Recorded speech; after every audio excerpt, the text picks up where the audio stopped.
Hello everyone, my name is AJ, and today I will be taking an in-depth look at Divinity Original Sin, an RPG from Studio Larian. Larian is a Belgian developer known for their classical top-down RPGs and educational games, with Divinity being their flagship series. The first game in the series was Divine Divinity, a title I disagree with quite frankly. But that's beside the point. Divine Divinity was praised for the quality of its world, story, and gameplay, and Larian turned that emphasis on quality into tradition throughout all their subsequent titles. All of their games received quite good reviews. Don't get me wrong, those games are not without flaws, but in the grand scheme of things, they're very well crafted.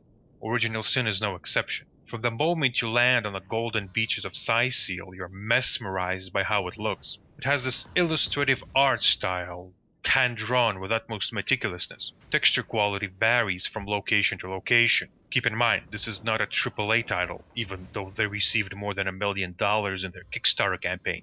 But all in all, textures were very competently made. Rocks look like rocks, some a bit more coarse-grained, covered in moss or algae, others a bit more glassy to show dampness. Every crack on them is well defined with occasional flora sprouting out of them. Ground textures of rocks, on the other hand, are rather questionable at times. They often don't look 3D enough and seem out of place. Wood also looks like wood, rather monotonous in color, light shades of brown on almost every wooden object, but the detail of those textures is what sells them.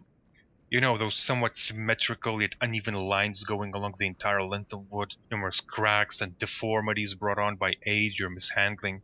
Crates or barrels have visible nails in them. Piers and boats have layers of toxic green algae, chests of metallic frames that create an illusion of sturdiness. Wood actually looks real.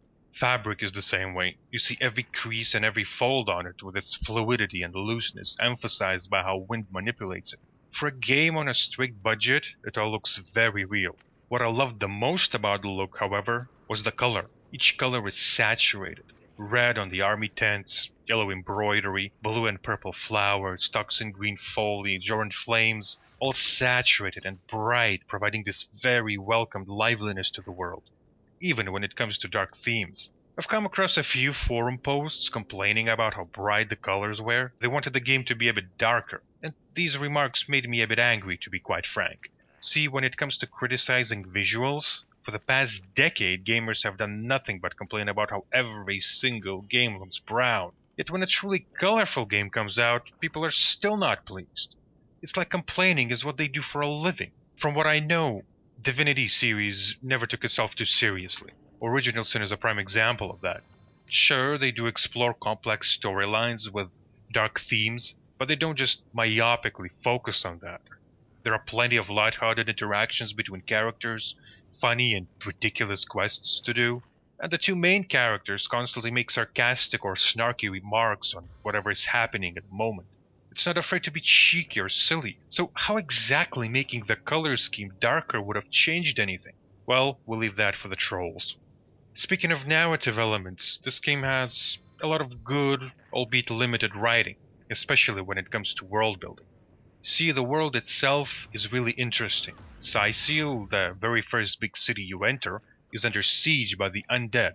Some unknown magic has been raising corpses for over 2 years. On top of that, orcs had begun raiding the city by the means of crude and effective ships.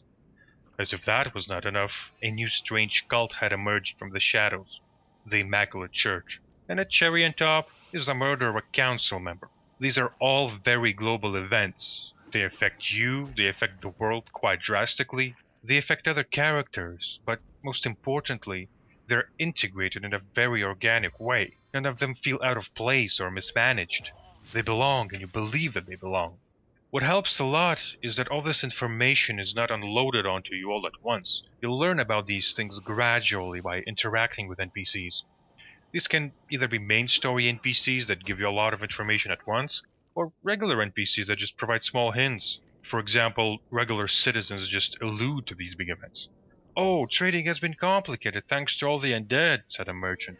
Or another one mentioned seeing folks wearing strange robes and calling themselves Immaculates. These are tiny, in many ways insignificant narrative elements, but they often provide a very natural feel to the world. Regular NPCs are actually aware of the world and what is happening. They're not just animated sculptures standing in one spot repeating the same line of dialogue over and over. Although that does happen. Exploring the city itself was incredibly satisfying.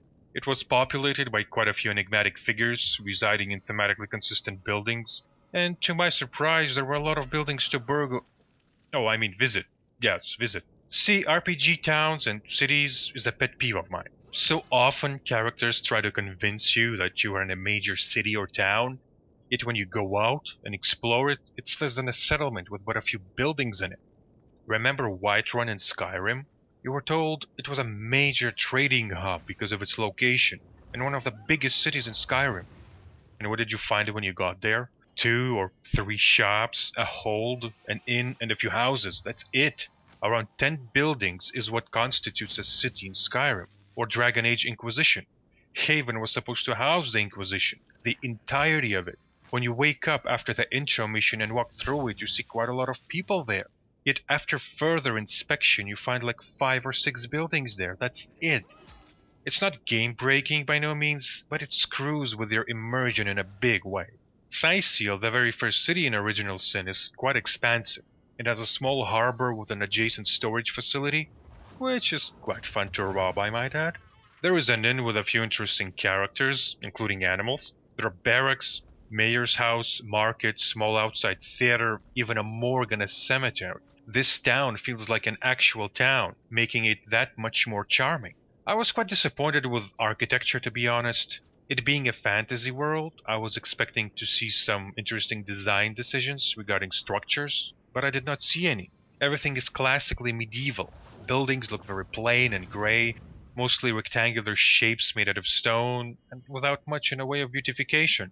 Just a few banners waving in the wind or flower beds. It looked boring, to be frank. The second city, Silverglen, is just a tragedy. We're led to believe that these are the headquarters of the Immaculate Church, yet when you explore it, all you find is a blacksmith, a brothel, and a mining office. There are like 4 measly buildings there. The worst part is that they try to create an illusion of it being bigger. They played quite cleverly with terrain and spacing, positioning neutral structures like fences and stockpiles in a way that made the town look bigger than it really was. The third major town, Hunter's Edge, was slightly bigger, but it had the same exact feel, very medieval, very plain, and very situational. See, most buildings in that town were quest related, so their existence was purely practical with very little artistic value. One of the buildings was a mill, yet there were no farms for miles, or crop fields, or anything of a sort. Just a small patch of barley for a whiskey quest. It was not well thought out. That's when writing limitations kicked in. See, all Divinity games take place in the same universe, world called Rivalon. The problem is that I have not encountered a single reference to the events in previous titles. In Divine Divinity, for example, a council of 7 played a huge role, and the Divine Order.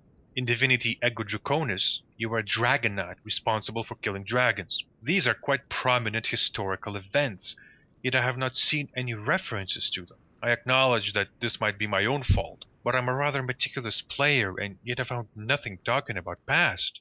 Another disappointment was characters. It's not that they're badly written, they're not. It's just that they're limited in writing. That's another drawback of having tight budget. See, the only meaningful way to interact with characters is through dialogue, and there are not many dialogue options to explore said characters. Major ones have a few more options, sure, but they barely ever reveal anything of interest. You get a short backstory, a few random questions, and then a ton of exposition. I mean, I barely know anything interesting about the main villain, and even less about my allies. Some interesting elements about various characters do get revealed the longer you play, but it's inconsequential in the grand scheme of things. You understand what they are doing and why, but all the details that make their actions meaningful are completely lost. I would have loved to see a few more dimensions to at least main story characters. A fantastic counter to all these limitations was the backstory of the 2 main characters you create and control. In the beginning of the game, you're just a couple of low-ranked source hunters tasked with investigating the murder of a council member in the city of Scythiel. But everything changes when you discover a starstone. Spoiler alert. This next bit will spoil quite a lot about the main characters. Skip ahead if you don't want to get spoiled. So these star stones you find throughout the game are actually pieces of your old souls. Eons ago, you were two brave heroes that defeated a great evil called Void. God sealed that evil in a magic box and needed someone to guard it. So you sacrificed your mortal coils and became guardians of the box, bound by your oath and the gift of immortality bestowed upon you by the divines. But a goddess of life named Astarte was tempted by a demon called Strife to open the box, and she did. Source, the magic of life that Astarte herself had created, became tainted by the void and remained perverted for eternity. Ashamed by their failure, guardians forfeited their godlike powers and their souls shattered into many pieces, scattering around the world. Their memories were lost, and they were reborn as mere mortals. Finding the very first starstone unlocks an ancient plane of existence outside of regular time and space. It is called Homestead. You encounter an imp historian there endlessly curious about you and the plane. Every subsequent starstone reveals more and more of your backstory and unlocks various places within the homestead. Trading post, armory, alchemist, bedrooms where you can stash your stuff, etc. Even four elemental portals where you can buy all the skills. It was very smart to intertwine a story element with a mechanical element. Not only do you find out more about yourselves, but you get to explore another bit of your amazing base. Every time I found a starstone, I was really excited to go back to the homestead and see what else I had unlocked. Unfortunately, you're not the only one after starstones. Immaculates want them as well, only their goals are a bit more contemptible. They call those stones bloodstones because they are powered by the blood of creatures they sacrifice to them, including people. Behind all this is a powerful sorceress named the Conduit. She wants to sacrifice everything to the void, thus ending all suffering. As you can see, there are quite a few tropes and cliches within the story structure. Powerful adversary that can kill you but doesn't, an ancient power, hoops both you and the main villain have to jump through, convenient magical artifacts, secret and or powerful organizations, and the list goes on. But despite all that, I enjoyed myself immensely. Dialogue was well written, character rationalizations were clear enough, and while motivations were simplistic, they were most definitely clear. All in all, it was a well told story. I think it's about time we talked about the real genius behind Original Sin combat mechanics. We had Skyrim, we had Dark Souls, we had Dragon Age, yet none of them come even close to making as meaningful of a combat system as Original Sin made. So let's start from the top. Combat itself is turn-based, heavily inspired by D&D. Each character in your party and each enemy have a set number of action points determined by their individual stats, perception, speed, constitution, etc. Each action you perform costs action points, including movement, or swapping weapons, or using consumable items from your inventory. So that alone creates a need for tactical management of this precious resource. What's the big deal, you might ask? Not the first turn-based game. XCOM did that rather successfully as well, and you would be right. But the real beauty of this combat system is how various elemental attacks interact with each other. Let's start with fire. Most of fire abilities don't just deal one-time damage. They set the ground on fire in the impact zone, and whoever stands there or walks into it contracts a burning debuff, receiving fire damage over time. Now let's add some earth magic. One of the skills you can use is creating a small puddle of oil anywhere on the ground. Whoever enters the puddle is slowed, but if you ignite it, not only do you create an explosion that envelops everyone standing in the puddle, but also applies that same burning debuff I mentioned before. Only that's not where it ends. When oil burns, it leaves black smoke behind it, and everyone standing in smoke becomes untargetable. So if that combination of attacks was not enough to kill your enemies, now you made them even harder to kill. Another earth magic ability is related to poison. Most poison attacks inflict AoE damage, but also leave puddles of toxic ooze wherever they hit ground.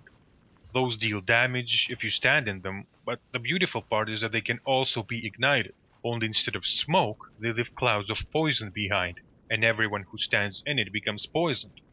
If that was not enough, poison clouds can also be ignited. When we move to water magic, it all gets a bit simpler. There are a lot of passive skills in this category, but also a few ice spells. Low-level ones apply Chill Effect, which slows the enemy down and takes away some of his action points. Higher-level spells deal damage and even have a chance to freeze the target. If used on liquid surfaces like water or blood, Yes, damaged enemies bleed and leave puddles on the ground.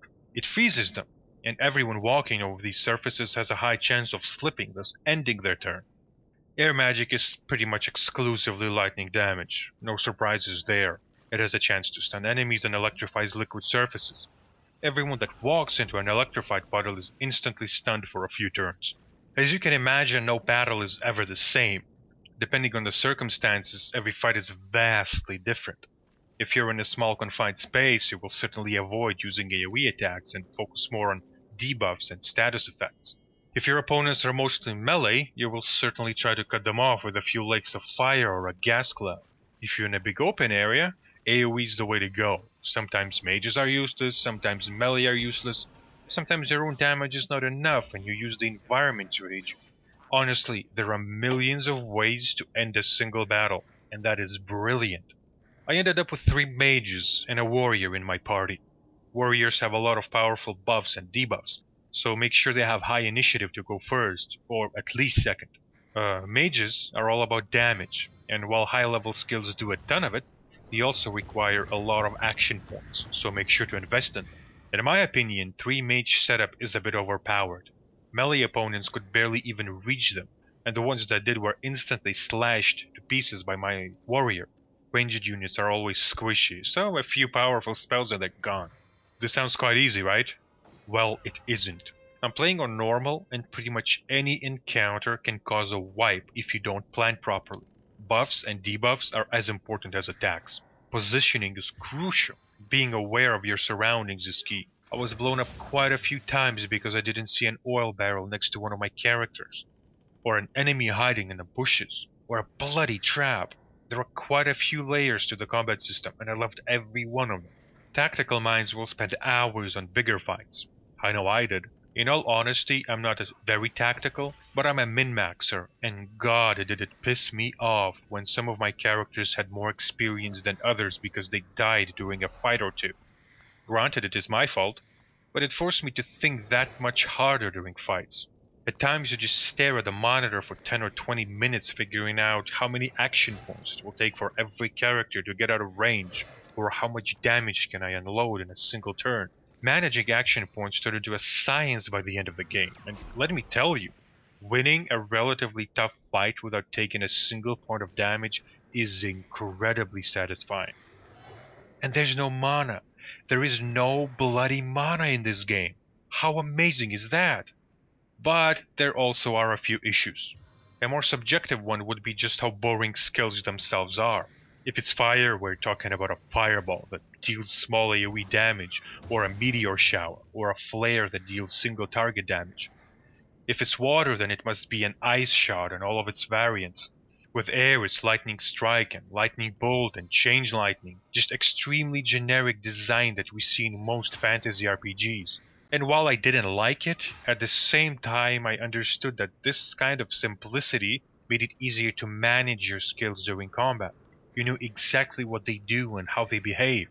Still, some creativity would have went a long way. Another issue was boss battles. Quite frankly, I think they're unfair in many ways. Bosses often have very strong and very powerful attacks that can one-shot some of your characters. If not a one-shot, then an AoE attack that takes away half the health bars. Some even have unique abilities. The very first boss I fought was a ghoul guarding a lighthouse. His arsenal included teleportation to my guys and then immediately back, so it was a pain to reach him. Revival of his minions, poison, and buffs. He would just teleport one of my guys, slap him a few times, kill him, and teleport back to safety. That was quite ridiculous, to be honest. It was one of 3 main bosses terrorizing the first region around Sicil. Things get even worse when you have to fight Brachus Rex, the main boss of the first region. Not only do you have to fight him, but also those 3 other bosses that you killed previously. I lost count how many times I had to reload my game. Eventually, I gave up and got back to him when I was higher level. I understand making certain fights difficult. I really do. I even welcome it. But some of those fights were just plain ridiculous. Despite all those flaws, however, I still found Original Sin's combat system extremely satisfying. I would even go as far as saying that it's the best combat system I have ever seen in an RPG. What does fighting get you? Experience. Quite generously, I might add. See, developers recognize that players would probably spend a lot of time on each individual battle, so they made those battles rewarding. Several good fights and you gain a level. Now, granted, fights aren't always easy to find, but when you do, you gain a lot of experience. This eliminates the need to grind entirely. Of course, you can also choose your fights. Many enemies or even groups of enemies won't attack you immediately.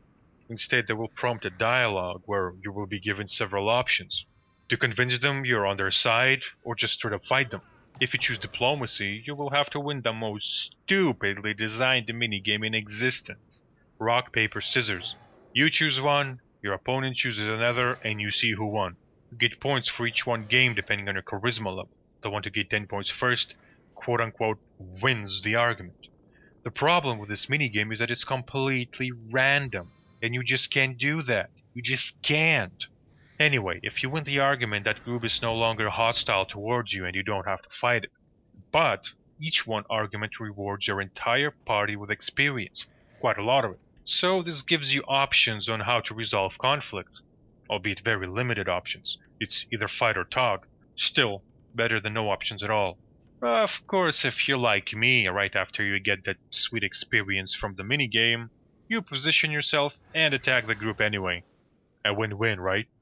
Leveling was as straightforward as they come. Each level you get an attribute point to put into strength, dexterity, intelligence, constitution, speed, and perception, depending on your class, and 3 skill points to spend on the variety of skills that are in no way interesting. The most important tab was masteries, fire skills, water skills, and so on. The more points you have in them, the more spells you can learn, with that list becoming infinite at level 5. Then you have the tab with weapon types. As I have mentioned before, I had 3 mages in my party, so I just ignored weapons tab. Then we have defensive tab. That's quite self-explanatory. Skills that improve defense, give more chances to resist various status effects, etc. Then we have nasty deeds. That includes sneaking, pickpocketing, and lockpicking. And none of them are fun to do. Lockpicking is simple enough. You find picks or craft them, and depending on your level, you can unlock various chests or doors. I was really surprised that there was no minigame involved with this. You just drag picks from your inventory or your hotbar onto a door or a chest, and everything else happens automatically. At least add something as simple as what Skyrim had. This way you're engaged in it in some way. It's you who is doing the picking and not the game. And please let me know whether I can pick a lock or not beforehand. I got tired of wasting lockpicks. The very first time I tried sneaking, I thought it was adorable. You press C and you turn into a bush or a rock or a barrel. And when you move while sneaking, you stay in that form and all you see is your feet slowly shuffling along. But then I tried it and instantly realized just how silly it was. So every NPC in the game has a cone of sight. When you start sneaking, everything goes gray, except for the cones of sight of every NPC in your vicinity. That was a nice touch, I will admit that. What I did not understand, however, was that every point you put into sneaking reduces those cones of sight. That doesn't make sense. How does me becoming better at sneaking reduce the sight of other people? Why not make a detection roll every time someone sees me? This way, every time I level up sneaking, I'm harder to see. Doesn't that make more sense? Could not agree with pickpocketing either.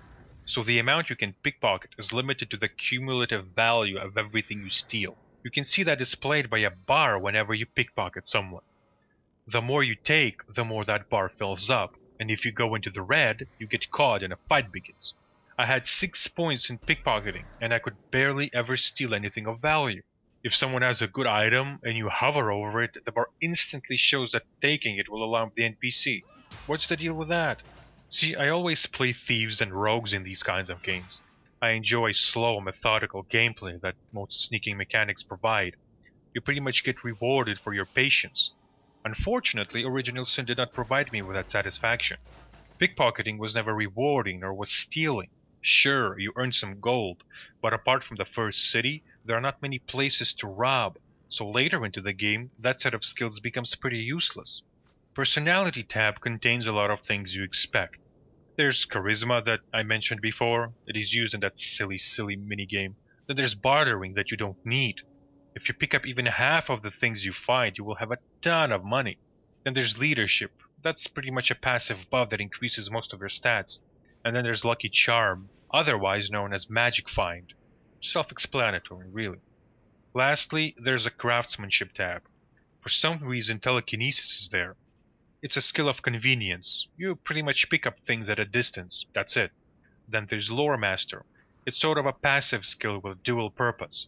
One, it is used to identify items, and two, it displays enemy stats when you hover over them while holding control. It's pretty amazing actually. You can see how much HP your enemies have, how many action points, their resistances, everything. It's a very useful tool. The only thing I hated about it is that only your main lore master can see all the stats. If you're controlling another character and want to remind yourself what resistances a particular enemy has, can't. That was a very stupid decision. And then we get to crafting. You know, they say you gotta take the bad with the good, and boy is crafting bad in this game. Where do I even start? So you unlock recipes by reading books. What's wrong with that, you might ask? Well, how about the fact that there is no convenient list of those recipes?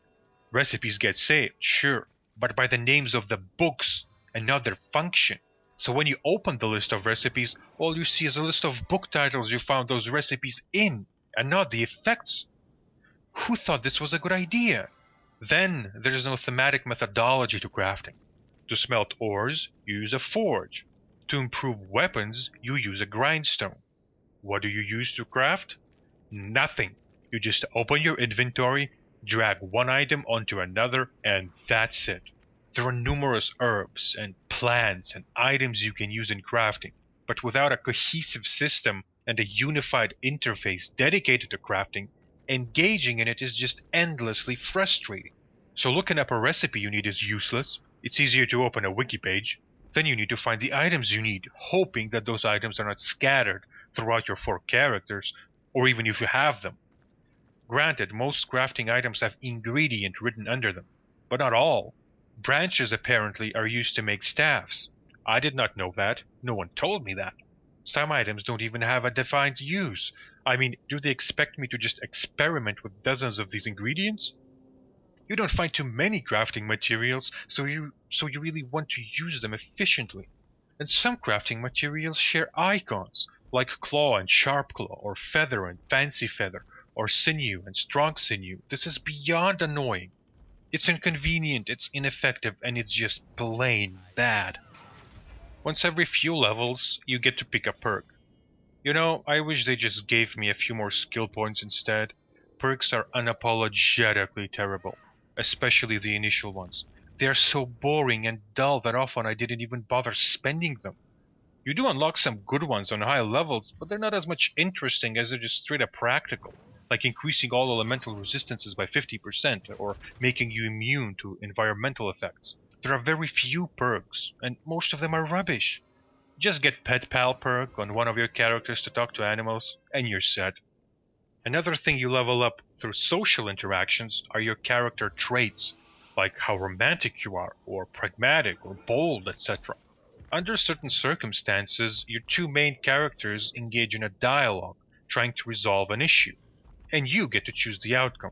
I thought it was quite brilliant at first, but after quick examination realized just how ineffective the system was. See, all the traits are grouped into pairs of polar opposites: romantic or pragmatic, independent or obedient, compassionate or heartless, and so on. On their own, these traits are quite harmless. If nothing else, they paint a passive picture of your characters and what they have become by the end of the game. The problem lies in the fact that each trait gives you a bonus, sometimes a very powerful one.